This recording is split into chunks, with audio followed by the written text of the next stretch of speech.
El epitelio intestinal, como cualquier otra célula del cuerpo, cuenta en su interior con organelos. Estos organelos son necesarios para muchas de las funciones básicas que éstas realizan o para funciones especiales como puede ser la del epitelio intestinal. El epitelio intestinal, como se encuentra en un área en la que puede resultar con mucho daño, como es el lumen del intestino, que se encuentra a cierto pH ácido, necesita constantemente estar renovándose, como puede ser la membrana de la bicapa de los lípidos o algunas otras proteínas integrales que necesitan estarse renovando. ¿Cómo se realiza esto? Esto se realiza a través del sistema de endomembranas, un sistema que está compuesto por retículo endoplasmático y el aparato de Golgi. El sistema de endomembranas es asiento de enzimas que participan en la síntesis de diversos tipos de macromoléculas, proteínas, glucoproteínas, glúcidos complejos y lípidos. Todos estos son transportados por el sistema vesicular, que proporciona una vía intracelular para la circulación de los productos a su destino. La vía de tránsito intracelular implica un transporte desde el retículo endoplasmático hasta el aparato de Golgi. A partir de este hay dos caminos posibles: hacia las vesículas de secreción y desde ahí a la membrana plasmática, o bien hacia los lisosomas. El transporte vesicular se lleva a cabo por medio de vesículas, pequeñas bolsas de bicapa lipídica que se desprenden como brotes de un compartimento dador y viajan por el citosol hasta alcanzar el compartimento receptor. Entonces, estas se fusionan. Cada vesícula contiene un continente, la membrana, y un contenido. Su naturaleza dependerá de cuál será el compartimento dador. Ambos se desplazan de un compartimento a otro. Cuando se produce la fusión de un compartimento receptor, el contenido de la vesícula se vuelve el lumen del mismo y la membrana vesicular, por su parte, se incorpora a la membrana receptora. Si la estructura diana es la membrana plasmática, entonces el contenido es vertido al medio.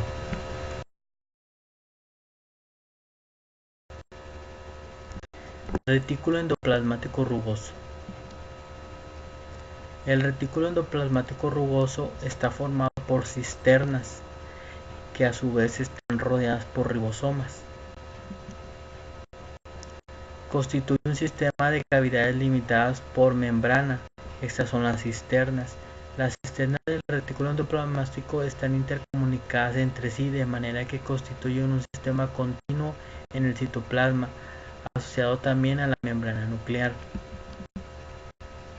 La función del retículo endoplasmático rugoso es la síntesis y almacenamiento de proteínas, al igual la glucosilación de las proteínas.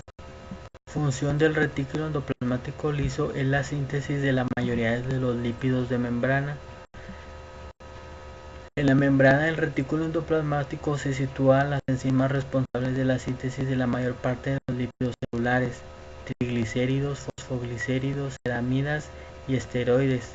Los precursores para la síntesis provienen del citosol, hacia el cual se orientan los sitios activos de los receptores enzimáticos. Por lo tanto, los lípidos recién sintetizados quedan incorporados en la monocapa citosólica del retículo endoplasmático liso. Sin embargo, gracias a la participación de los lipasas del retículo, se logra el movimiento hacia la monocapa luminal de los lípidos correspondientes, asegurándose de que esta forma la simetría esté en ambas capas, que será mantenida aquí en más. Aparato de Golgi. Estructuralmente está formado por un conjunto de sacos concéntricos muy apretados, mucho más concentrados y de menor tamaño que los del retículo endoplasmático. Sin embargo, no tiene ribosomas llamados dictiosomas.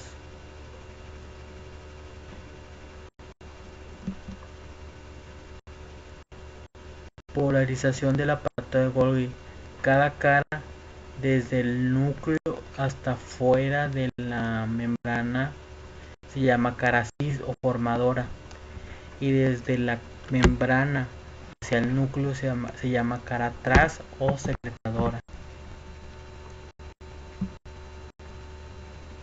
Usualmente está formada por 4 o 6 cisternas, llamadas cis, media y trans, apiladas en cuyos bordes existen las vesículas de Golgi o gránulos de secreción. El complejo de Golgi crece por su cara convexa y esa membrana incorporada va desplazándose de poco a poco a la cara cóncava. El complejo de Golgi se dispone en unidades separadas llamadas dictiosomas. La función del aparato de Golgi es la secreción de proteínas, la secreción de glicoproteínas y la secreción de la pared celular en vegetales, proceso de almacenamiento, selección y transporte de las proteínas y los lípidos a la membrana o a los lisosomas y a las vesículas secretoras.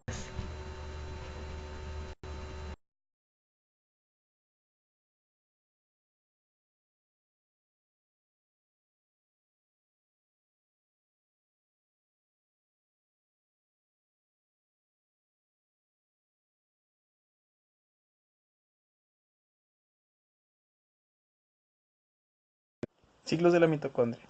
Dentro de los ciclos de la mitocondria veremos el ciclo de Krebs, la cadena transportadora de electrones y la producción de ATP, así como la glucólisis, que es importante como precursor para el ciclo de Krebs.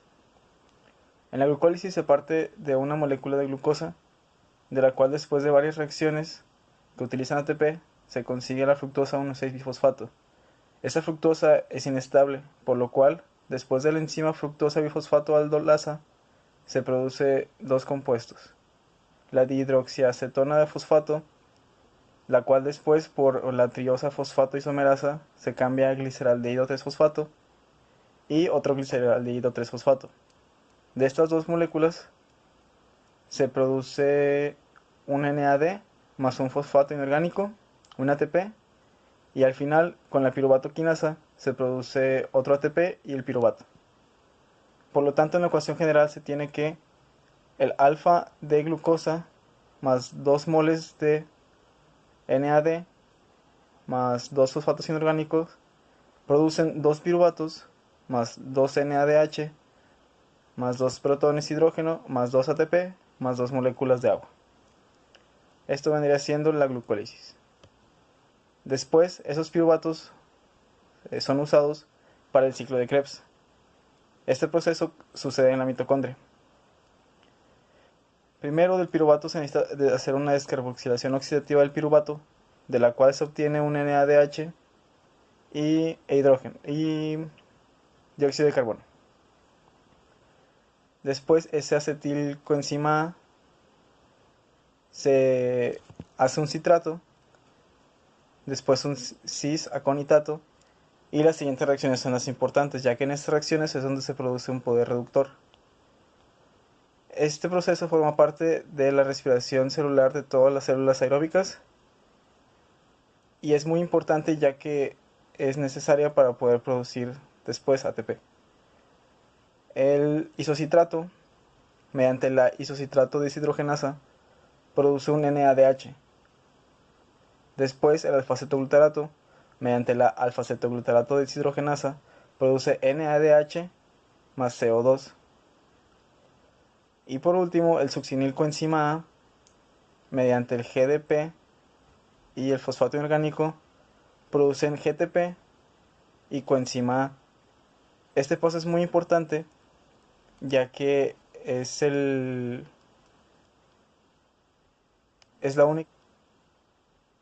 es la única parte dentro del proceso del ciclo de Krebs donde se produce un ATP directamente del ciclo.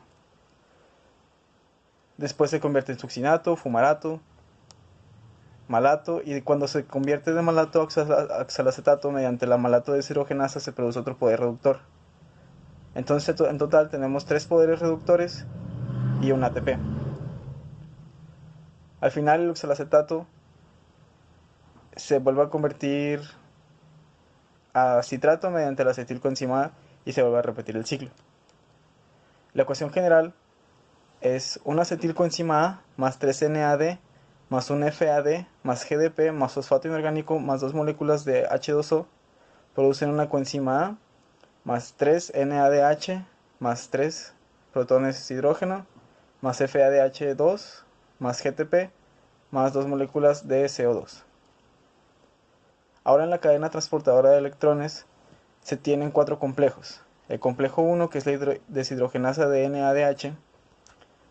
En este proceso se transportan 4 protones de la matriz al espacio intermembranal por una serie de procesos, una serie de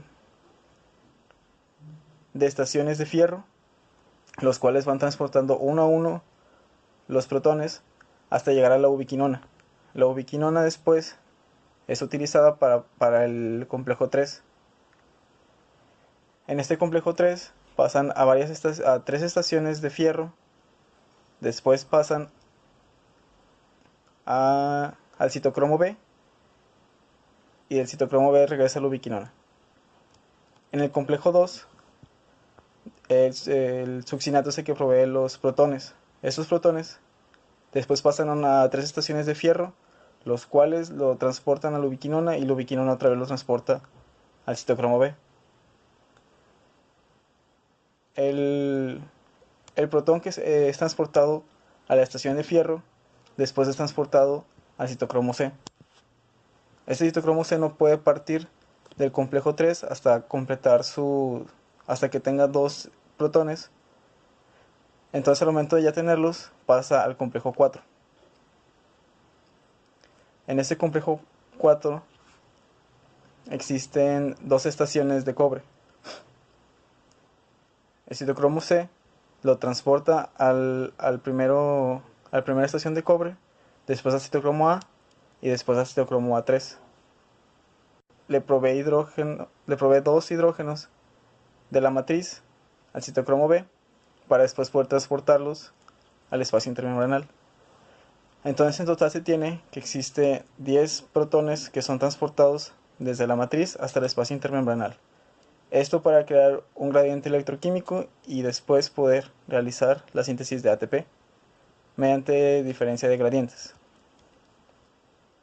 En la síntesis de ATP existe una estructura que es la ATPasa, la cual consiste de 2 regiones, la F0, la FO y la F1. La FO consiste de 3 subunidades, que es la A, la B y la C.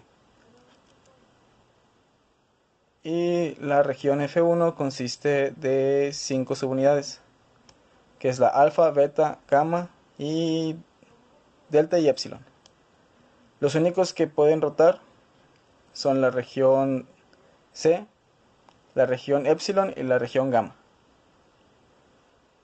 La manera en la que funciona es que mediante el gradiente los protones van a transportarse desde el espacio intermembranal, que es donde existen más protones, hacia la matriz. Ese intercambio hace que la región C gire, haga girar a epsilon y a la vez haga girar a gamma, lo cual va a generar cambios conformacionales en el tetrámero de alfa y beta. Esto va a ocasionar que la conformación de ellos cambie y el ADP que se une a ellos y el fosfato inorgánico, lo que van a hacer es que al momento de dar vueltas en contra del reloj se van a ir liberando ATPs y van a ir cambiando su conformación.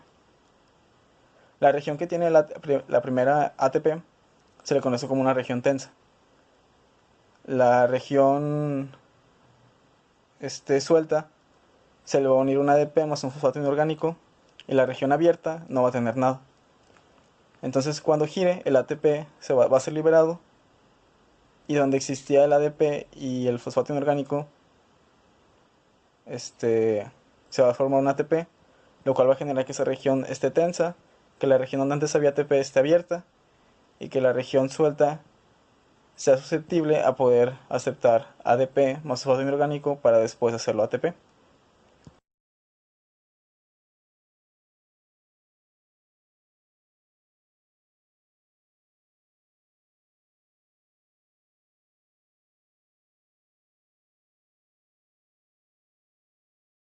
Buenas tardes, mi nombre es Roberto Sánchez López y voy a hablar de la estructura de los cloroplastos. Los cloroplastos son los orgánulos encargados de la fotosíntesis, en los cuales se transforma la energía lumínica luminosa en energía química, que puede ser aprovechada después por las células vegetales. Estos orgánulos tienen una conformación de disco de entre 4 y 6 micrómetros de diámetro y 10 micrómetros o más de longitud. Aparecen en gran cantidad en las células de las hojas, lugar en el cual parece que pueden orientarse hacia la luz. Posiblemente se pueden llegar a hallar entre 40 y 50 cloroplastos en una célula, y en cada milímetro cuadrado de superficie de la hoja se encuentran aproximadamente 500.000 cloroplastos. Cada uno de ellos está recubierto por una membrana doble que, en diferencia a la mitocondria, contiene una sustancia básica denominada estroma, la cual está atravesada por una red compleja de discos conectados entre sí llamados lamelas o laminillas. Muchas de las laminillas se encuentran apiladas como si fueran platillos. A estas pilas se les llama en conjunto grana o granum. En estas regiones se lleva a cabo una serie de conversiones que utilizan la energía luminosa captada por las moléculas de clorofila, que es transformada en adenosín trifosfato o ATP, y algunas moléculas reductoras como NADPH, mediante reacciones químicas incluidas en el proceso de la fotosíntesis. Dentro de su estructura se encuentran también gránulos pequeños de almidón que almacenan temporalmente los residuos obtenidos por la fotosíntesis.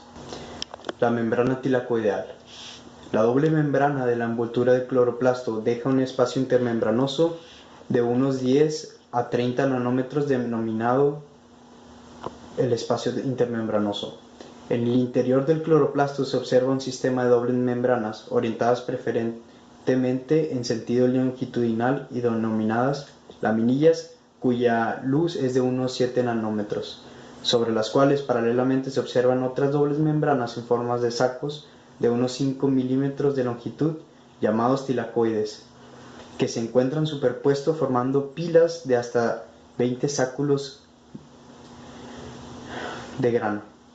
La cadena transportadora de electrones involucrada en los procesos fotosintéticos ocurre en la membrana de los tilacoides, donde los protones son bombeados a través de esta membrana desde el estroma hacia el interior de los tilacoides. Este gradiente es un resultado de la síntesis de ATP, cuando los protones son dirigidos nuevamente al estroma, y es equivalente al que ocurre en la membrana interna de la mitocondria. La membrana del tilacoide está formada por 4 tipos de lípidos: monogalactosil-diacilglicerol, digalactosil-diacilglicerol, sulfoquinobisil-diacilglicerol y fosfatidilglicerol, cumpliendo cada uno una función especial dentro de la bicapa bilipídica de esta sección. La fotosíntesis es un proceso de conversión energética que se debe gracias a la presencia de un pigmento dentro de las membranas tilacoidales llamado clorofila. Este compuesto se compone por 2 partes, un anillo y una cola. Este anillo está compuesto de magnesio y es el responsable de la absorción de la luz azul y roja, reflejando la zona verde del espectro de la luz. Las reacciones fotosintéticas ocurren gracias a la transferencia de electrones. Esta energía proveniente de la luz confiere energía al pigmento de la clorofila, que se dice que es una molécula excitada por la luz, provocando un movimiento en estas partículas en la membrana de los tilacoides. La clorofila obtiene sus electrones en gran parte del agua. Este proceso trae como consecuencia la formación de un gradiente electroquímico que permite la síntesis de ATP en el estroma, también conocida como fase luminosa. La segunda parte de la fotosíntesis, o también llamada fase oscura, ocurre en el estroma y sigue en el citosol. Se conoce como reacciones de fijación de carbono. En esta etapa, los productos de las reacciones anteriores son usados para construir carbohidratos a partir del dióxido de carbono. La fotorrespiración es un proceso que ocurre dentro de los cloroplastos de la hoja cuando se presenta luz y una alta concentración de oxígeno. Se realiza en las plantas C3, llamadas así por el compuesto 3-fosfoglicerato que forma la reacción. El glicolato es traspasado. El cloroplasto absorbe oxígeno, que es catalizado junto con la ribosa 1,5-bifosfato o RVP por la enzima Rubisco, transformándola así en ácido glicólico o glicolato. El glicolato es traspasado al peroxisoma, saco membranoso que contiene enzimas degradadoras, y con la acción de oxígeno son catalizados por la enzima oxidasa que lo transforman en peróxido de hidrógeno y glioxilato.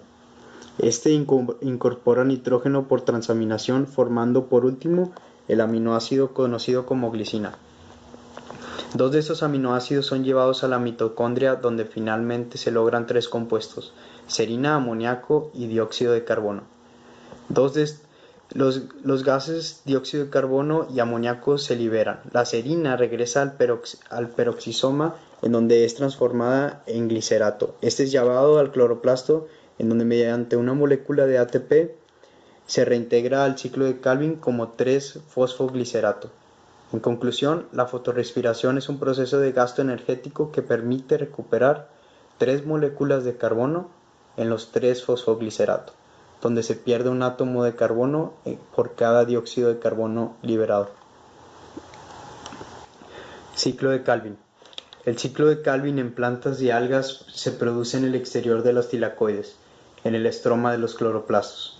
En el caso de las plantas, el dióxido de carbono se introduce a través de unos poros en la epidermis foliar denominados estromas, y luego se difunde en el interior de las células del mesófilo, donde tiene lugar la fotosíntesis. El ciclo de Calvin utiliza productos ricos en energía de las reacciones luminosas ATP y NADP para incorporar 3 moléculas de dióxido de carbono, una por vez o por vuelta, en un fosfato de azúcar de 3 carbonos. Por así decirlo, su función es la síntesis de azúcares, que se basa en 3 pasos fundamentales, los cuales son: primero, la fijación del dióxido de carbono, que tiene lugar por carboxilación de la ribosa 1,5-bifosfato o RUBP. Segundo, la reducción del carbono fijado a carbohidratos, que requiere el aporte de energía y poder reductor generados mediante la cadena de transporte de electrones. La regeneración de la RUBP o rubisco, que requiere también el aporte energético. Gracias.